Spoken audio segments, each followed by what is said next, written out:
line like a 90-year-old man.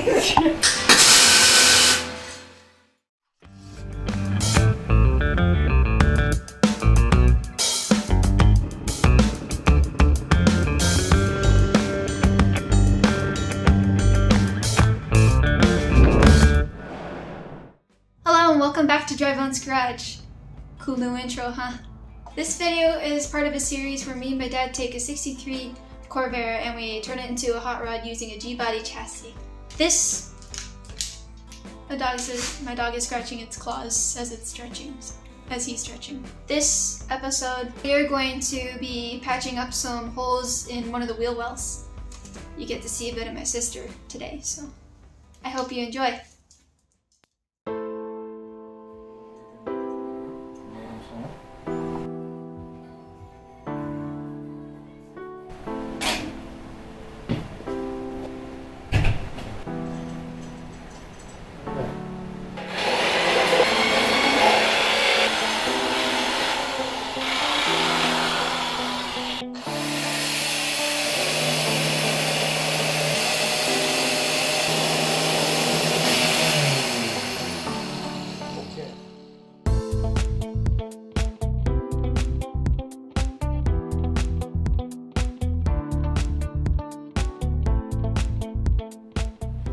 I was going to shape this to the hole, but I changed my mind and decided I'd shape the hole to this.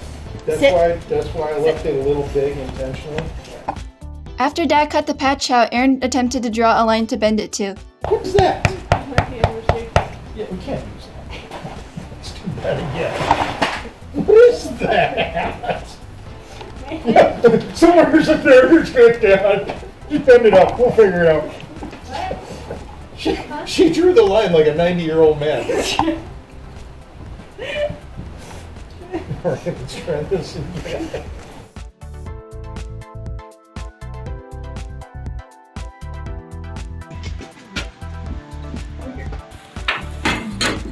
Fail! Where's your body hammer? Good thing this is going to be under the car.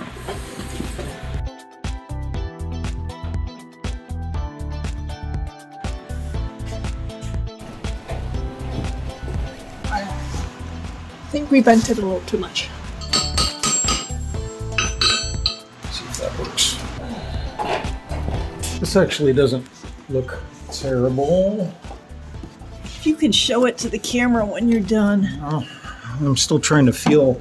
I'm just saying. I can't even see. I'm doing this all by touch. Yay! Okay. What we need to do is bring that back a little bit. What we're going to end up doing is just zipping this corner, kind of trim one edge, get that started, and then trace it with that Dremel right around and spot it into place as we go, kind of zipping bit by bit. We've got to get it started. We got to get it kind of fitting in the hole, and then we can start cutting to get our exact match. Now don't forget, you might have an issue with that welder, so once we get that thing fired up and the gas on, watch that flow meter.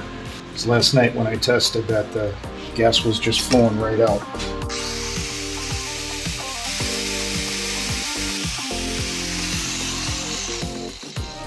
What are you trying to do with it? Are you trying to fit it? What we're trying to do, and this is really excessive for what we're doing, if I'm honest, this is what we should be doing out here.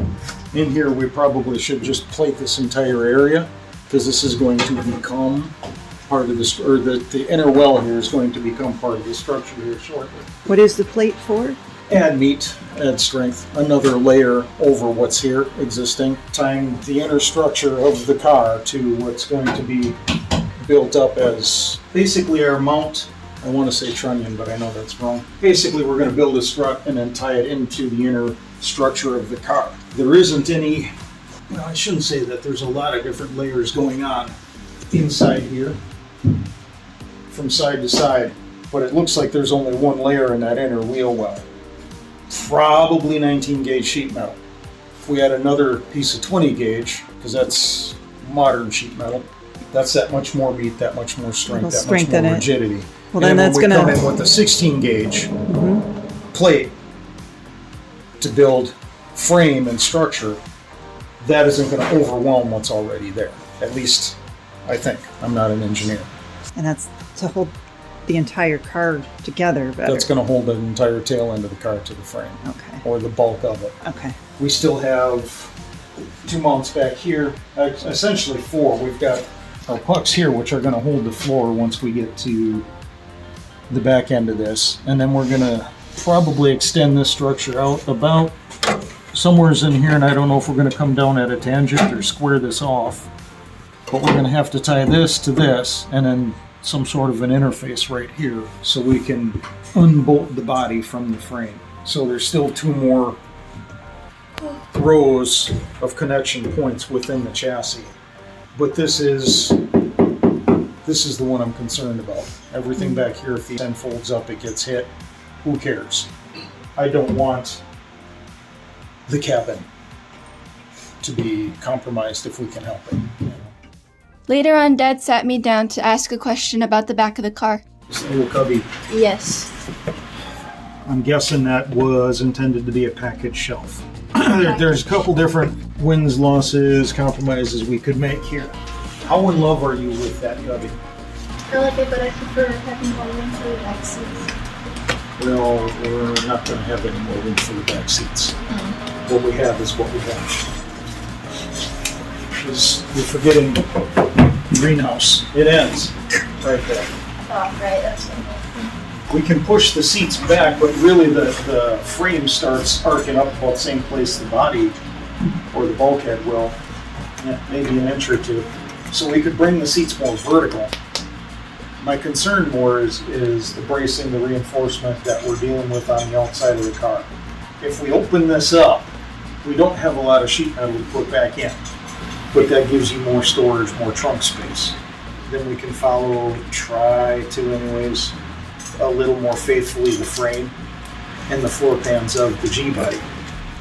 That isn't necessarily going to net you any more leg room, seating space, or headroom within the car. This is still going to be petite person place. But the reason I'm asking is basically, literally, space. This is beef at strength inside the car, but we can move that, or we can leave it. If we go with like, what, 3rd gen F-body seating in here? 4th gen F-body seating, I don't know what 4th gen looks like. But the 3rd gens fold down, we can figure out what we have to do to build structure in here to actually have the seats locked in place and fold down. We have package shelf. I think that's how they do it. So it kind of keeps the Corvair thing with more supportive seating. You want to go that route, just leave this as it is then. Because we're kind of at a point where we've got to make decisions on this before we do any more. Okay. While Dad and Aaron were working with the patch, I created a template for the bulkhead.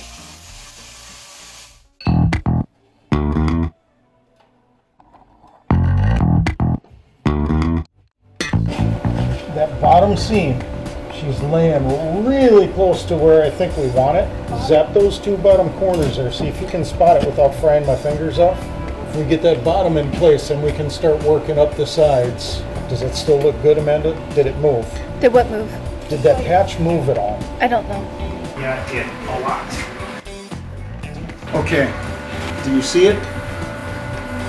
Do the seams look tight? The ones that are exposed? Yeah. Okay. Pop those 2 bottom corners. See if that works right. I've got that set a little hot. Are you positioned where you're okay? Get where you're comfortable and you can do what you have to do. Shouldn't she have that helmet on? I won't be able to fully see, so I'm gonna have to just blind myself for a second. When you spot things in, you can kind of set the gun, turn away. It isn't preferred.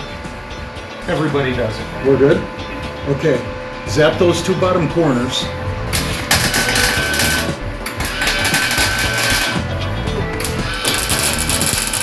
That look better?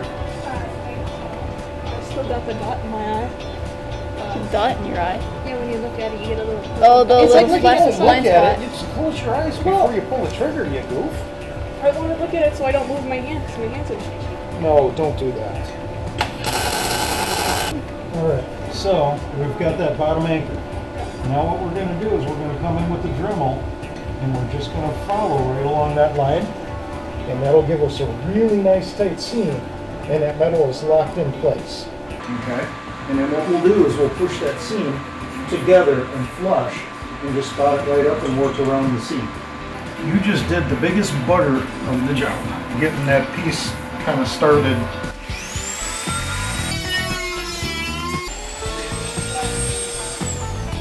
That sliver of metal that was kind of overlapping, they went away. Wow, that gap looks big now. I'm not happy with that. I'm going to have to do some bridging if you can. Yeah, we work this up, flush that out.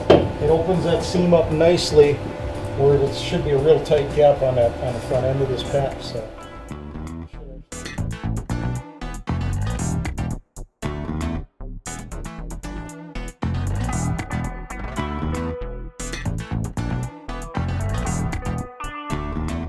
After that, Dad created another patch to go into the car.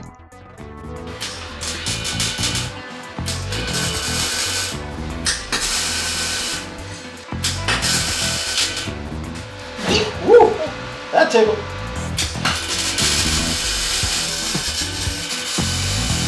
I melted it. Right through? Yeah. Okay, we'll ratchet them. Let's start stitching that in a little better now.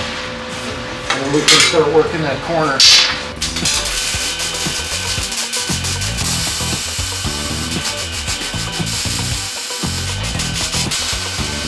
Oh, you're gutsy. Here, let me put my finger on this right there.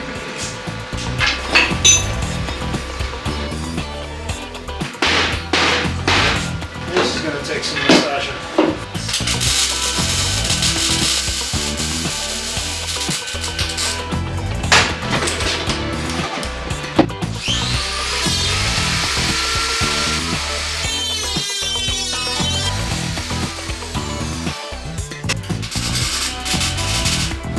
You don't be ugly.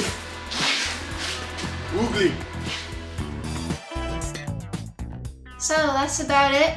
I hope you enjoyed. We'll see you next time. Bye!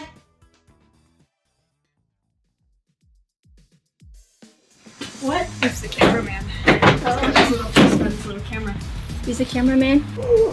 What'd you do? There's a constipated old man. My back problems. Her back pop. Oh, I thought Did you say that? It's like, God, she sounds like me. I was going to say it's about time for another mug of coffee after lunch. Do you want another mug of coffee? I do. What is this? Hey, whatever.